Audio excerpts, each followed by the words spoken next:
Pittsburgh, I don't love their offense. I don't even love their defense. Put a hurting on Love. Hurts Love. That's a terrible joke. He's fourth in the league in receiving yards. That's amazing for a running back. They broke back. Whatever Geno Smith said that one time.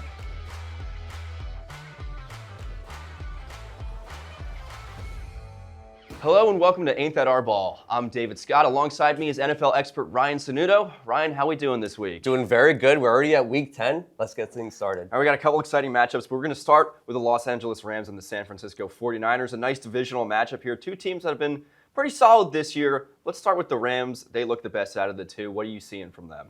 Well, it starts with Matthew Stafford. I think he's my MVP right now. 20 touchdowns, 2 interceptions. I mean, he runs one of the best offenses in the league. Just having weapons like Puka Nacua, Devontae Adams, and then sometimes the run game, they're just so efficient. They're always in games, and it feels like they're always leading. So there's a reason why they're 6-2, and it starts with Matthew Stafford and company. Yeah, Matt Stafford has really bailed out my fantasy team recently after a disastrous trade that a couple people would give me some crap about. But he's been stellar this year. I really love what he's done. With the touchdowns especially. Once they get in the red zone, I feel like he's does not care about the running backs. He's going to find someone. Lately, it's been Devontae Adams. His red zone accuracy has been impeccable, and the offense has just run very smoothly. Even when Puka Nacua is not on the field, which has been more often than not lately. He was on for a little bit last week and then came off with another injury. We'll see what the severity of that is. But the fact that he's been able to lead this offense with no Puka Nacua, sometimes no Kyron Williams, it's been very exciting to see, and they look like they could beat anyone in the NFL. And they have Blake Corum, too, at running back, so they like to mix and match with that. But Matthew Stafford, he's just always in rhythm. Just his receivers are always on the same page with him. There's a reason why he's a Hall of Famer. You know, he's going to be a Hall of Famer in the future. So I have to like their chances in terms of the playoff picture. I really like the Packers, but with the Tucker Kraft injury, I got to say, I think the Rams are my Super Bowl team for this year. Still plenty of time, but I feel like they're just so well-rounded. And the defense, I think it's top 10 in the league, too. So to have both units working seamlessly, I think I'm going to expect good things to come out of Sean McVay and company. Yeah, that defense is something that doesn't get talked about enough. You got guys like Jared Verse down there just wrecking balls.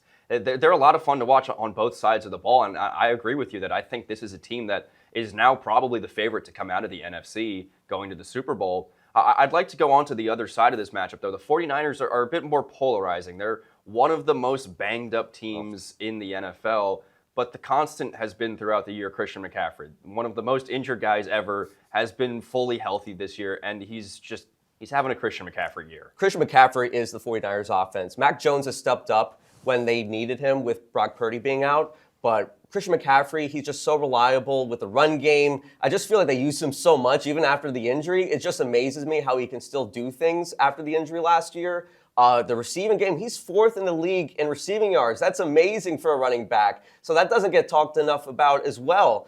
So just his dual threat, play. There's a reason why, again, he's like Stafford. He's going to be a Hall of Famer when it's all said and done. And I just love the way San Francisco runs things without, the wide receivers being hurt. So McCaffrey, I just love him as a player. And for the 49ers, they have to really thank McCaffrey for what he's been doing so far. Yeah, I think the 49ers still being fully in contention, you really have to give a lot of props to Shanahan for how he's coaching this team, because you've got a shell of a wide receiver core. That you've had no Kittle for most of the year. Don't even talk about the defense. There's bones out there. And so you've got Mac Jones running the offense, and you've made Mac Jones look like an all-pro.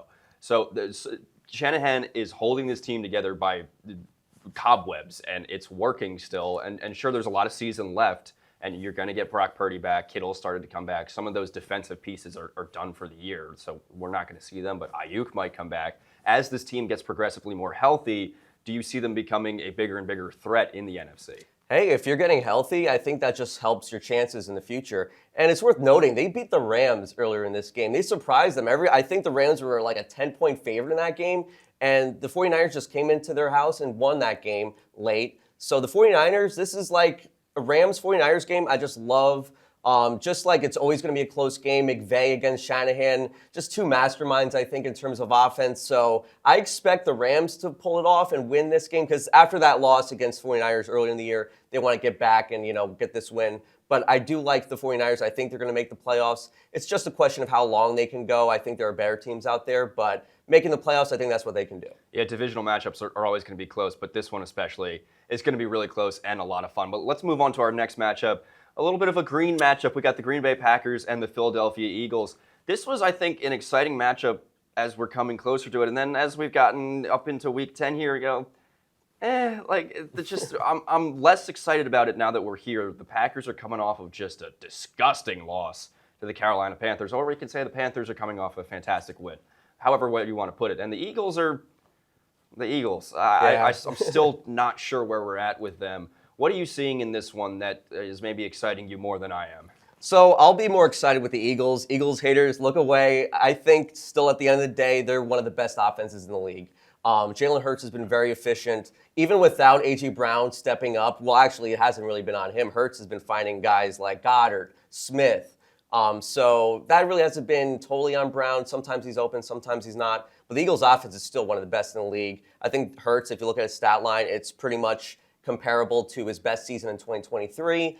And you look at the Packers, Love has been struggling of late. And then obviously with the Tucker Kraft injury, that's terrible for them. So they just don't move the football enough, the Packers. Meanwhile, the Eagles, they find ways, to get into the red zone and they score. Whenever they're red zone, they're one of the best teams in terms of red zone offense. So the Eagles, I do like their offense. Their defense still is a little bit worrisome, but they did get a couple guys, Jalen Phillips, Michael Carter. So the Eagles, they're coming off a bye. That's probably why your excitement's a little bit lessened because, we haven't seen them in 2 weeks. So I expect the Eagles to win this one, but the Packers, that's the team that I'm a little bit more scared, worried about. Yeah, the Packers, I'm fully out on the Packers now. It looked like they were coming back into it, like they were just growing as the season came on, and then they've just taken step back after step back. And yeah, the Tucker Kraft injury really, really hurts. He was so good this season.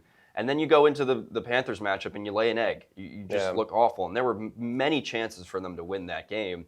And I think it was on Jordan Love. I think he threw a lot of those chances away. There were some disgusting passes in that game. Yeah, you're he right. looked terrible. I mean, he looked so god-awful that I can't even explain it. And it was one of the worst quarterback performances I've personally watched in a long time. And you can't have that from your franchise guy in a season where you're supposed to be Super Bowl contenders. I don't see them as a Super Bowl contender at all anymore.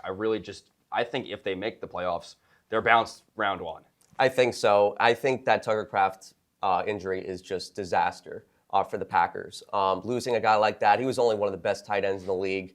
And the wide receivers, there's really no one really to write home about. I think they should be using Matthew Golden more. And now he's hurt as well. He might be playing, but he's still a little banged up. So they've been very bad in terms of offense recently. It's so amazing, though. They were coming off a really nice game against the Steelers, 20 straight completions for Love, and then he lays an egg against the Panthers. Just so inconsistent. He holds the football a little too long, Jordan Love, and he's all off kilter. Then he was on the left side, throwing to the right side, getting almost picked off by the Panthers. It was just a hideous performance. And if you're a fan out there, I really wouldn't expect the Packers to go. They'll make the playoffs, but I don't expect them to make a run, like you said, in the playoffs. It's funny that we're talking about them like this, and they've got a 5-2-1 record. Yeah. It's not like they're sitting at the bottom of the league, but the eye test. They sincerely do not pass the eye test, and the defense is still solid. Like the Panthers didn't put up 30 points. It was below 20 points from both teams, but it just was not good. And the kicking situation is terrible, too. They're in field goal range, and they don't kick field goals because their kicking situation is terrible. So I feel like there's a lot of things wrong with the Packers right now. And despite all that, we could probably just go and say easily that the Eagles are going to win this matchup. I don't think it's going to be that tough. But, the Packers have come off of bad losses and had good performances and found wins, but I think the Eagles are too good to let that happen. Definitely, and you just look at the roster, the Eagles are better. They only won the Super Bowl last year, so I expect Jalen Hurts to really be good in this game. Jordan Love, I feel like it has to be on his shoulders, and I don't trust Jordan Love at the moment right now. Now, especially against that Eagles secondary, they're too good. They're so much better than the Panthers secondary is, and they really put a hurting on Love. So Hurts Love, that's a terrible joke. All right, well, the fact of the matter is the Eagles are probably going to come out of this with a win. I don't want to see more of the Packers. I hope this is an Eagles just steamrolling because I don't want to watch it, but we're going to watch it. Let's move on to a game that I'm more excited about. The Pittsburgh Steelers are playing the Los Angeles Chargers. Steelers, they're a team that surprised me last week, taking down the Indianapolis Colts. I had written the Steelers off, and they wrote back. Whatever Geno Smith said that one time. And the Chargers, I'm still not sure about the Chargers. Let's start with the Steelers. What are you seeing with Rodgers and the team and the defense that worked really well against the Colts? Well, Rodgers has to thank his defense for that game. 24 of the 27 points were off of turnovers, so they got really nice field position, throughout the game. So the defense, it's boom or bust. The Pittsburgh defense. If they don't get the ball from the other team, then they're one of the worst passing defenses in the league. So I feel like they're boom or bust.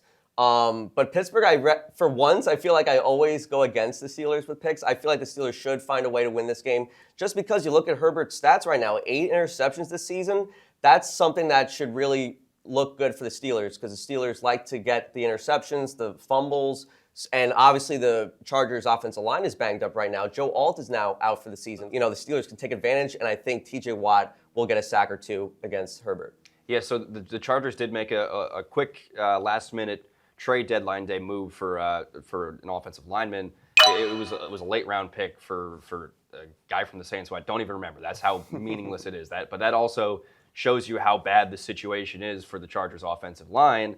You don't want that going against a defensive line like the Steelers. T.J. Watt, I think, is going to wreak havoc on this game. And Herbert is usually good under pressure, but when there's a wall crumbling on you, there's not much that you can do. I think this is going to be a turnover-happy game for Herbert and the Chargers offense, and I think the Steelers do have an advantage here. But Justin Herbert is still one of the best quarterbacks in the league. The stat line, despite the turnovers, is not too bad. He's up there in passing yards in the league. He's up there in touchdowns, but the turnovers are going to be the story of the game in this one. Definitely. Herbert, I feel like like you said, he's a great quarterback, but it's just the turnovers. That's something that we really haven't been saying about Herbert in the past, and for some reason he's been, turning the ball over a lot this year. So against that Pittsburgh defense, they find ways to get the ball. I don't like their chances in, for the Chargers. And it's a home game for the Chargers, but you're going to be seeing so many Steelers fans over there in LA. So the Chargers have no home game. There's so many games where you say, oh, Steelers road game, they're not favored. Then you just see a bunch of Steelers fans in the stands and they find a way to win. So Mike Tomlin, they just find ways to win like that. Pittsburgh, I don't love their offense. I don't even love their defense, but I just feel like with this matchup, getting that win against the Colts was huge. I mean, really huge. This team was firing on all cylinders, the Colts. So if they can beat the Colts, they should easily beat the Chargers. But for once, finally, I'm taking the Steelers. But knowing my luck, it probably won't happen I know. I feel like you've never taken the Steelers. I feel like I've taken them a few times and it's come back to bite me. But if that defense shows up and shows what they're supposed to be, all right, we might have something to talk about here, that the Steelers are going to hold on to that division. Are they going to do that? We're going to find out. I'm going to say yes. Why not? Why not? Maybe the Steelers' defense is legit and is going to come into form as the season rolls along here. All right, well, we're looking at a Steelers win. Well, at least we think we're looking at a Steelers win here. That's going to do it for this week's episode of Ain't That Our Ball. You can catch us every Thursday, and every Monday you can watch our tactics show, X's and O's. Please leave a like and subscribe, and let us know who you think is going to win the matchup between the Rams and 49ers.